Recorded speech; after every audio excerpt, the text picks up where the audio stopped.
The 808 is a mysteriously untamed creature that most know very little about, yet its presence can shake you to your core. They're the one thing that 90% or more of modern hip-hop all have in common. In today's video, I'm going to tell you all you need to know about the 808 and show you how to master the art of using the 808 in your beats. But first, a little bit of history. The 808 is the hard-hitting bass sound that is most common but not limited to modern rap. The 808 bass sound gets its name from its origin, the Roland TR-808 Rhythm Composer drum machine, released in 1980. This drum machine quickly grew in popularity and became a staple in hip-hop production in the 90s. The 808 sound, as we know it today, started off originally as the kick drum sample from the drum machine. Over time, people began to experiment with messing with the envelope settings to turn it into more of a bass sound. At that time in the 90s, the 808 was primarily used as a short, elongated kick drum sound and would be used to reinforce the main kick drum sound or give emphasis on certain notes or beats in a song. These songs slowly began to often use what we now know as 808s as the primary low-end instrument. At this point, these 808 sounds were primarily low-frequency content that wouldn't even be audible on small playback systems. From then into the 2000s, there were some producers experimenting with the 808 as a bass instrument sound, but it quickly rose to fame and finally reached its peak stardom when Kanye West released 808s and Heartbreak in 2008 using tuned and pitched 808 kick drum samples for the primary bass instrument. From then on, 808s have become a staple in hip-hop. Producers and sound designers worked on the 808 sound and soon developed all kinds of 808s, whether it be from manipulating original TR-808 samples or using sound design and synthesis to create new 808 sounds. Most modern 808 sounds can be traced back to one of four original 808s. The Lex Luger 808, popularized by producer Lex Luger. The Spins 808, popularized by producer DJ Spins. The Zay 808, popularized by producer Zaytoven. And the Plug 808, popularized by DJ Plug. There are countless newer derivatives of these 808s that are either combinations or complete alterations of these four 808s, but you can typically trace back either the original sound or style back to one of these four main 808s. Now that we have established the history and backstory of the 808, let's dive right into how you can master the art of using the 808 in your beats. If you've learned something new or have enjoyed this video so far, please be sure to hit that like and subscribe button. It'll help me out a whole lot, and feel free to check out whatever video I decide to plug up here after this video, of course. Most people often consider the 808 a drum sound, however, this is somewhat inaccurate as it is used melodically, therefore it technically isn't a drum sound and rather a bass instrument. There are countless ways that you can use 808s in your beats, and the way you use them totally depends on the core purpose you want them to serve within your beats. Do you want your 808s to kind of drone on hitting the same exact note over and over, similar to an older NLE Choppa style beat with no melody and just drums and 808? Then you may want to make a very atonal pattern and play the 808 primarily on the same note. Do you want to make more of a chill beat and use the 808 more sparsely reminiscent of original 808 production back in the day, then it may be important to use it primarily on specific hits to reinforce certain beats within the bar. Or if you are like me or most, you probably primarily want to use the 808 as a driving bass sound that keeps rhythm within your beat. If this is the case, then you will primarily want your 808 to follow your established melody progression. It is most common to start off placing your 808s on the root note of a chord in your melody, and then you can simply follow your established chord progression.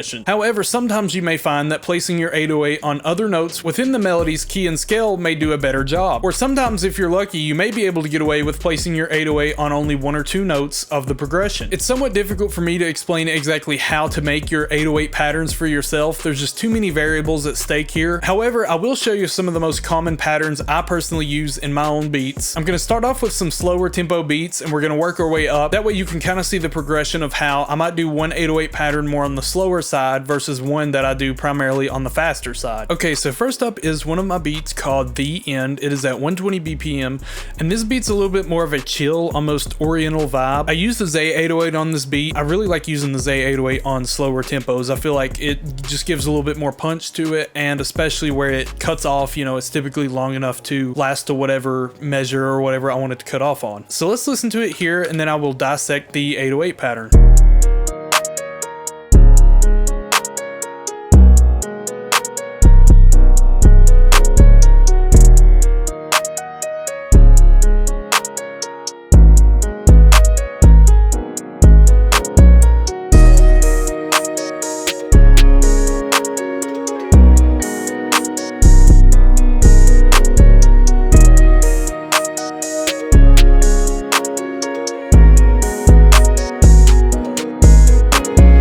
Okay, so for this beat in particular here, I really found it effective to use the Z808, especially this one that I made, as it really kind of drives and gives you more bounce. So for this pattern itself, it is pretty sparse. I'm primarily having it hit only on the first beat of each bar, except for some little extra stuff here on the last 2 bars.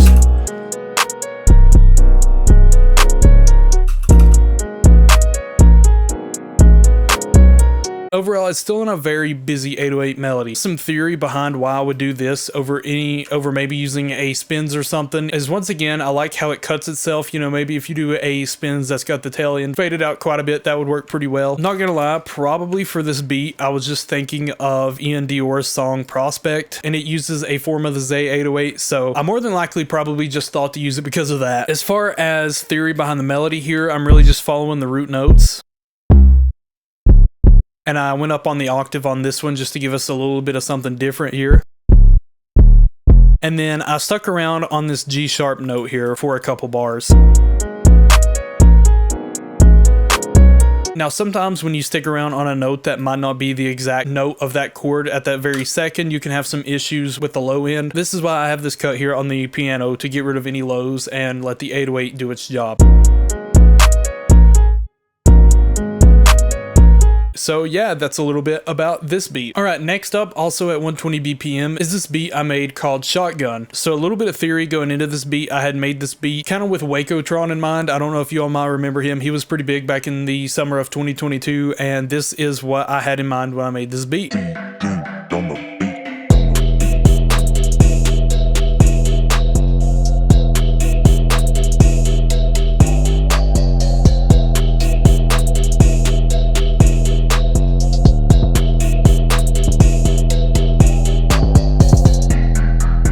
Alright, so as you can hear, this 808 is a lot more in your face and constant compared to that other beat at 120 BPM. And I use this Metro TM808 here.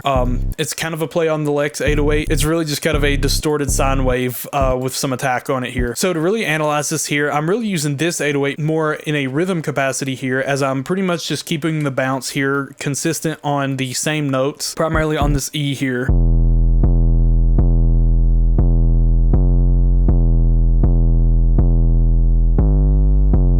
And this 808 placement here is one of my really go-to styles and patterns I do. It's where you've got one hitting here right on the downbeat, one hitting right before the second downbeat, and one hitting on the upbeat.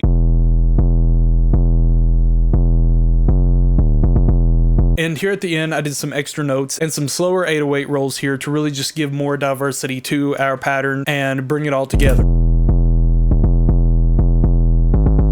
There really wasn't much theory on this one. If there was, it was probably me taking some ideas from that Wakotron song Hole in a Cup that Southside produced. Southside does a lot of keeping the same 808 notes throughout a beat, or at least he used to. So if anything, that was probably my main inspiration for this pattern. Okay, so this next beat is called Moonlight. I made this in, I believe it was kind of a type beat breakdown video as a Gunna type beat. And for this one, I used a Wheezy Spins here. It's pretty much just the Spins 808 that's been clipped quite a bit, and this one's at 140 BPM, and I did this one a little bit differently here. I've almost got a bit of a stutter here going on. By the way, this 808 here in this location primarily hits. I didn't do anything too crazy here. I just did the same kind of hit on the downbeat, hit one on the upbeat, downbeat right before the upbeat, and one more before the downbeat. I might be getting those terms backwards. I would consider this a down, up. You know, I kind of like to think of 808s almost as doing a strumming pattern with a guitar chord or something like that. Yeah, so let's just take a listen to it, and then I will try to explain some more about it.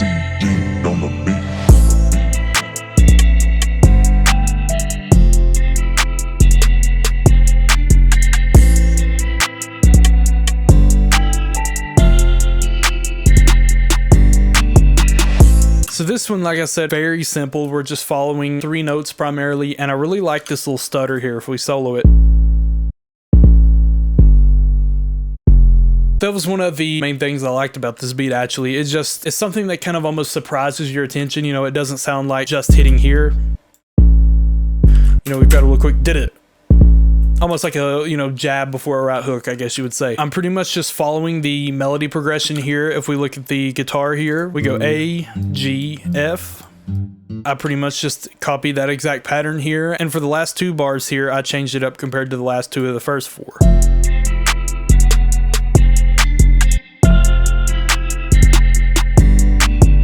I brought our stutter back in. On some beats like this, I want the 808 to be a little more low key and just really tightening everything up on the low end. You know, without it, it sounds like this.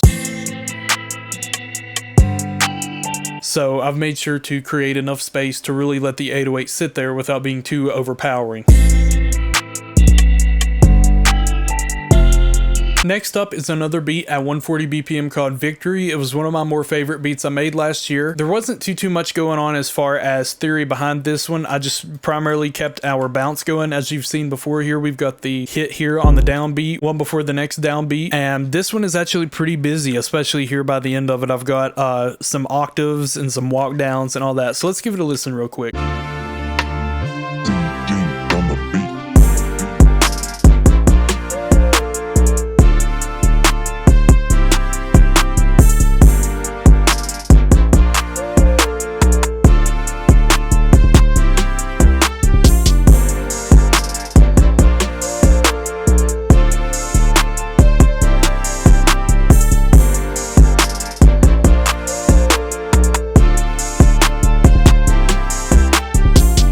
So as you can see, it looks very busy on its own, but it actually supports our chord changes quite a bit here.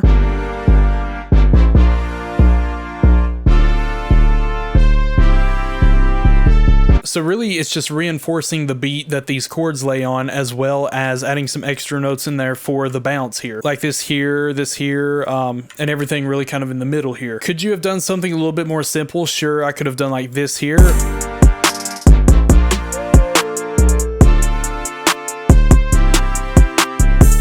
But see, you just really lose out on something, in my opinion, when we don't have that extra note in there really bouncing the beat. I like to kind of make my 808s go kind of up and down within the beat here. So we're going down, up, you know. Really just kind of an up and down motion with the 808. This one was a bit of a form of a like spins that's been really altered. I really liked it because it was a shorter 808 sample and it just banged. Alrighty, so this video's ran on for long enough. I'm going to show two more beats. I'm going to start off with this one here named Forgotten. It is at 164 BPM. I want to show this one because it is a good example of the somewhat sparse 808 arrangement at a more medium to fast tempo here. So let's take a listen to it and then we will analyze it.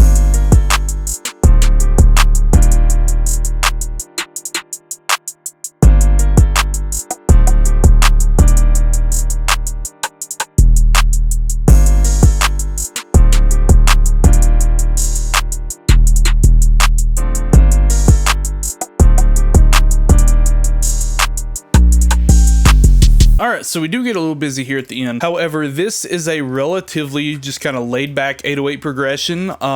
I made this one in 16 bars so that way I could have a totally different last half of it here without having to do two different pattern clips. Yeah, so if we look at the progression here, we're going G, D, D sharp, G, D, D sharp.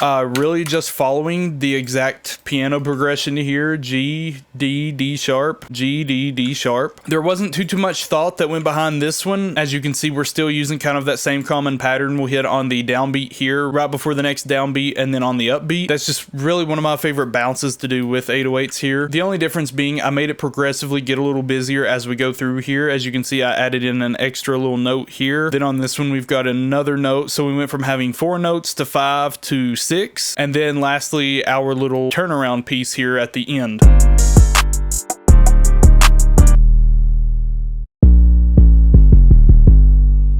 Just a little something nice to serve the purpose as kind of a turnaround moment to let you know, hey, we're finishing this section up and it's about time for something new. That's one thing I really like to do on my 808 progressions is do some sort of almost slow roll, I guess you'd say, since we started doing faster note values here. That's one of the things I like to do on these more kind of piano, rod wave, emotional style beats in the 160 tempo range. Sometimes I'll do something a little busy, do some rolls and stuff like on some accent notes or at the turnaround at the end like this. But other than that, I really try to keep keep it pretty simple on beats that have melodies like this. And lastly, we have this beat named Bang Bang. It is at 170 BPM. I believe it was my first Sexy Red type beat. It is a bit faster and a lot more in your face with the 808 progression. So before we listen to it and analyze it, as you can see, I did another 16 bar arrangement here. We change notes and go down on the last 8 bars of the progression here. Once again, I really like doing that if my melodies are a full 16 bars. I like to also do my 808s in 16 bars as well, or even sometimes I might go ahead and do them in 16 just so I have a difference at the tail end of it and I don't have to merge the clips together. So let's give it a listen.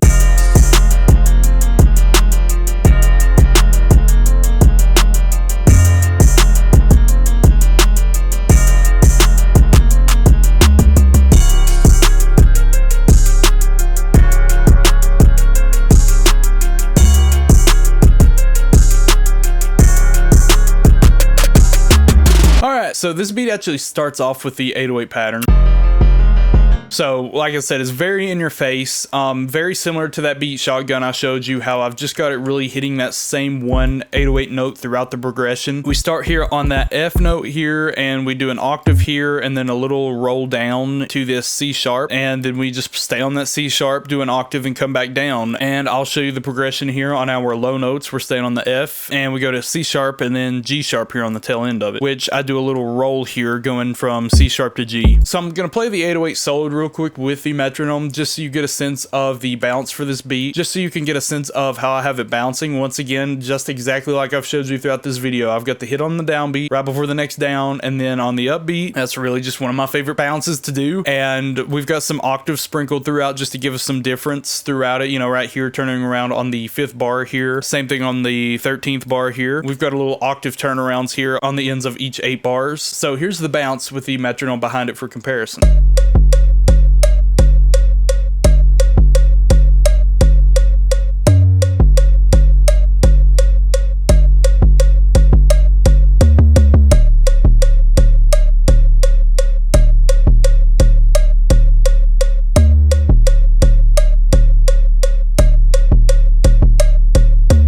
So very, very simple progression. If I had anything in mind while I was making this beat, it was probably some faster Sexy Red beat. They're all pretty similar as far as this pattern and the piano and stuff. If I were to have done this differently, I mean, I guess I probably could have done like a little stutter, kind of like I did on that beat Moonlight.